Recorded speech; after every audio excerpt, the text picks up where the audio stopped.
13 June 2025 রাত 12টার পর ইরানের আকাশে কিছু একটা আসছে। না মিসাইল, না বিমান, ছোট ছোট ড্রোন, যেগুলো মাসের পর মাস আগে ইরানের মাটির ভেতরে লুকিয়ে রেখেছিল ইসরায়েলি গুপ্তচররা। সেই ড্রোনগুলো একসাথে জেগে উঠল। ইরানের রাডার সিস্টেম অন্ধ হয়ে গেল, মিসাইল লঞ্চার নিষ্ক্রিয় হয়ে গেল, কমান্ড সেন্টার বিধ্বস্ত হলো। তারপর এলো 200-রও বেশি ইসরায়েলি যুদ্ধ বিমান, 12 দিনে 100-রও বেশি লক্ষ্যবস্তু, ইরানের পারমাণবিক অবকাঠামো, সামরিক নেতৃত্ব, ক্ষেপণাস্ত্র ঘাঁটি, সব কিছু ধ্বংস করে দিল। এটা কোনো সিনেমার দৃশ্য নয়, এটাই ছিল বাস্তব। 93 লক্ষ মানুষের একটা দেশ, যার আকার বাংলাদেশের মতো 1/5 কিভাবে একের পর এক মুসলিম দেশে আঘাত করে বেরিয়ে যায়। আজকের ভিডিওতে আমরা জানবো আয়রন ডোম থেকে অ্যারো 3 পর্যন্ত ইসরায়েলের বহু স্তরীয় সুরক্ষা বলয়ের রহস্য, মোসাদের গোপন অভিযান যা ইতিহাস বদলে দিয়েছে। ইউনিট 8200 পৃথিবীর সবচেয়ে শক্তিশালী সাইবার যুদ্ধ ইউনিট। F-35 অদির, আমেরিকাও যা পায়নি সেই বিশেষ যুদ্ধ বিমান। পারমাণবিক অস্পষ্টতা, স্যামসন অপশন এর ভয়ঙ্কর বার্তা, এআই যুদ্ধ ব্যবস্থা দ্য গুসেপ এবং ল্যাভেন্ডার, আর সবশেষ এমন এক অস্ত্র যা পৃথিবী এখনো জানেই না। কিন্তু আগে বুঝতে হবে এটার মূল প্রশ্ন, ইসরায়েলের লক্ষ্য আসলে কি? ইসরায়েলের সামরিক মতবাদের মূল ধারণা সহজ: যুদ্ধ শুরুর আগেই শত্রুকে ক্রমাগত দুর্বল করে রাখো, ইরানের পারমাণবিক সক্ষমতা নষ্ট করো, হিজবুল্লাহর অস্ত্র সরবরাহ বিঘ্নিত করো, হামাসের টানেল ধ্বংস করো। আর এই কাজ করতে গিয়ে ইসরায়েল বারবার পার পেয়ে যায়, কারণ তার হাতে আছে পৃথিবীর সবচেয়ে অগ্রসর যুদ্ধ প্রযুক্তি। প্রথমে বোঝা দরকার ইসরায়েলের আত্মরক্ষার গল্প, কারণ যে দেশ ভয় পায় না আক্রান্ত হতে, সেই দেশই সাহস করে আক্রমণ করতে।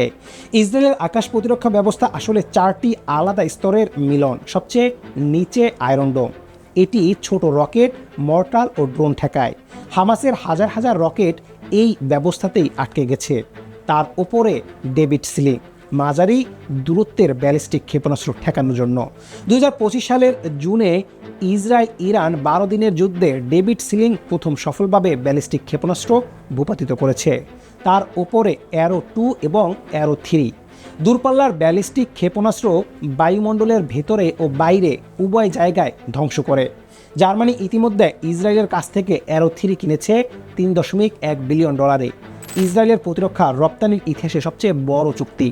আর এখন আসছে আয়রন বিম, লেজার ভিত্তিক প্রতিরক্ষা ব্যবস্থা। প্রতিটি রকেট ভূপাতিত করার খরচ প্রায় শূন্য। জুন 2025-এ ইরান যখন একসাথে 150টির বেশি ব্যালিস্টিক ক্ষেপণাস্ত্র, 100টি ড্রোন ছুড়েছিল, সেই বহুস্তরীয় প্রতিরক্ষা ব্যবস্থা 86 থেকে 90% হুমকি ঠেকিয়ে দিয়েছিল। অর্থাৎ ইসরায়েল একটা দুর্গ, যে দুর্গের দেয়াল ভাঙা যায় না, সেই দুর্গ থেকে আক্রমণ করা অনেক সহজ। কিন্তু ইসরায়েলের আসল শক্তি যা রাডারে ধরা পড়ে না, মোসাদ, ইসরায়েলের বৈদেশিক গোয়েন্দা সংস্থা, পৃথিবীর সবচেয়ে কার্যকর গুপ্তচর সংস্থাগুলোর একটি। CSIS এর বিশ্লেষণ অনুযায়ী অপারেশন রাইজিং লায়নের আগে ইসরায়েলি কমান্ডোররা ইরানের ভেতরে মাসের পর মাস ধরে গোপনে ড্রোন ও অস্ত্র পৌঁছে দিয়েছিল। সেই ড্রোনগুলো যুদ্ধের প্রথম তরঙ্গে ইরানের এয়ার প্রতিরক্ষা রাডার ও যোগাযোগ কেন্দ্র ধ্বংস করেছে। শুধু এটাই নয়, 2018 সালে মোসাদ ইরানের পারমাণবিক আর্কাইভ হাজার হাজার গোপন দলিল সরাসরি তেহরান থেকে চুরি করে নিয়ে এসেছে। আর 2025 থেকে 2026-এর মধ্যে ইরানের সুপ্রিম লিডার আলী খামেনি সহ অনেক শীর্ষ সামরিক কর্মকর্তাকে হত্যা করার অভিযান পরিচালনা করেছে। আর ইউনিট 820 IDF এর সবচেয়ে বড় ইউনিট, পুরোটাই সাইবার যুদ্ধের জন্য। স্ট্যাক্সনেট যে ভাইরাস ইরানের নাতাঞ্জ পারমাণবিক কেন্দ্রের 1000টি সেন্ট্রিফিউজ ধ্বংস করেছিল, ইউনিট 8200 এবং CIA এর যৌথ অপারেশন, এই কম্পিউটার ভাইরাস ইরানের পারমাণবিক কর্মসূচিকে বছরের পর বছর পিছিয়ে দিয়েছে। 2024 সালে লেবানন হিজবুল্লাহর হাজার হাজার পেজার ডিভাইসে বিস্ফোরক লুকিয়ে রেখে একদিনে বিস্ফোরণ ঘটিয়েছিল ইসরায়েল। 5000-এরও বেশি পেজারে বিস্ফোরক স্থাপন করা হয়েছিল, যা মূলত মোসাদ ও ইউনিট 8200-এর যৌথ অভিযান হিসেবে চিহ্নিত করা হয়েছিল। 2026 সালের ইরান যুদ্ধেও সাইবার অভিযান সামরিক হামলায় আগেই শুরু হয়েছিল। ইরানের কমান্ড, নিয়ন্ত্রণ এবং রাডার নেটওয়ার্ক বিধ্বস্ত করে দেওয়া হয়েছিল এবং ইরানের একটি জনপ্রিয় নামাজের অ্যাপ ও রাষ্ট্রীয় সম্প্রচার মাধ্যম হ্যাক করা হয়। এটাই ইসরায়েলের যুদ্ধ, গুলি ছোড়ার আগেই শত্রুকে অন্ধ করে দেয়। এবার আসি সেই অস্ত্রে যা ইসরায়েলকে দিয়েছে আকাশের নিরঙ্কুশ আধিপত্য, F-35 অদির। এটি পৃথিবীর একমাত্র F-35 ভেরিয়েন্ট যেখানে আমেরিকা অন্য কোনো দেশকে নিজস্ব প্রযুক্তি সংযোজনের অনুমতি দিয়েছে। ইসরায়েল এই বিমানে নিজস্ব কমান্ড ও কন্ট্রোল সিস্টেম, ইলেকট্রনিক যুদ্ধ ব্যবস্থা ও দেশীয় অস্ত্র সংযোজন করেছে, যা অন্য কোনো F-35 ব্যবহারকারী পায়নি। 2025 সাল পর্যন্ত ইসরায়েল 46টি F-35 পরিচালনা করছে। মোট 75টি অর্ডার রয়েছে, যা 2030 সালের মধ্যে সম্পূর্ণ হবে। আর ফেব্রুয়ারি 2026-এ ইসরায়েলের এই বিমানে নতুন স্টেলথ ফুয়েল ট্যাঙ্ক যুক্ত করেছে, যা স্টেলথ বজায় রেখে পরিসর বাড়িয়েছে। কিন্তু এই বিমানকে পৃথিবীর সবচেয়ে মারাত্মক করছে যা, সেটাই হলো এআই। জেরুজালেম পোস্টের বিশ্লেষণ বলছে 2025-এর ইসরায়েল ইরান যুদ্ধ ছিল ইতিহাসের প্রথম বড় সামরিক সংঘাত, যেখানে এআই শুধু সহায়ক ছিল না, ছিল অপরিহার্য। উপগ্রহ, রিকনেসাস, ড্রোন, সাইবার তথ্য ও স্থল সেন্সর থেকে ডেটা একত্রিত করে এআই রিয়েল টাইমে লক্ষ্যবস্তু নির্ধারণ করেছে, যা কোনো মানব বিশ্লেষক দলের পক্ষে সম্ভব ছিল না। এই এআই সিস্টেমগুলোর নাম দ্য গসপেল এবং ল্যাভেন্ডার, দুটোই বাইবেলীয় শব্দ। ইসরায়েলে তাদের অস্ত্রের নাম রাখে ধর্মীয় ঐতিহ্য থেকে। আয়রন ডোম, ডেভিড সিলিং, স্যামসন সবই বাইবেলীয় প্রতীক। অপারেশন রাইজিং লায়নে এআই চালিত closed loop targeting system, real time video বিশ্লেষণ, মানুষ্যবিহীন যুদ্ধ ড্রোন ও বিতরণ ভিত্তিক স্বায়ত্তশাসিত ফায়ার কন্ট্রোল একসাথে ব্যবহার করে মিনিটের মধ্যে মোবাইল লক্ষ্যবস্তু শনাক্ত ও ধ্বংস করার সক্ষমতা দেখিয়েছে। এখন সেই বিষয়ে আসি যা সবচেয়ে কম আলোচনা হয় কিন্তু সবচেয়ে বেশি ভয় দেখায়, ইসরায়েলের পারমাণবিক অস্ত্র। ইসরায়েল আনুষ্ঠানিকভাবে কখনো স্বীকার করেনি যে তাদের পারমাণবিক অস্ত্র আছে, কখনো অস্বীকারও করেনি। এই নীতিকে বলা হয় পারমাণবিক অস্পষ্টতা বা হিব্রুতে অমিমুত। বিশেষজ্ঞদের অনুমান ইসরায়েলের কাছে 80 থেকে 400টি পারমাণবিক ওয়ারহেড রয়েছে। এগুলো স্থলভিত্তিক ক্ষেপণাস্ত্র, বিমান এবং সমুদ্রভিত্তিক 3 মাধ্যমে ব্যবহারের সক্ষমতা রাখে। আর স্যামসন অপশন কি? বাইবেল সিমসন শেষ মুহূর্তে মন্দির ধ্বংস করে নিজেকে বিসর্জন দিয়েছিলেন। ইসরায়েলের নীতি হলো, যদি অস্তিত্ব সংকটে পড়ে, যদি শেষ হয়ে যাওয়া সম্মুখীন হও, তাহলে শত্রুকে ধ্বংস করে যাবে। এই সম্ভাবনার ভয়ই ইসরায়েলকে রক্ষা করে। আর্মস কন্ট্রোল অ্যাসোসিয়েশনের অনুমান ইসরায়েলের কাছে প্রায় 90টি কার্যকর ওয়ারহেড আছে। আরও 200টি তৈরির মতো বিভাজ্য পদার্থ মজুদ আছে।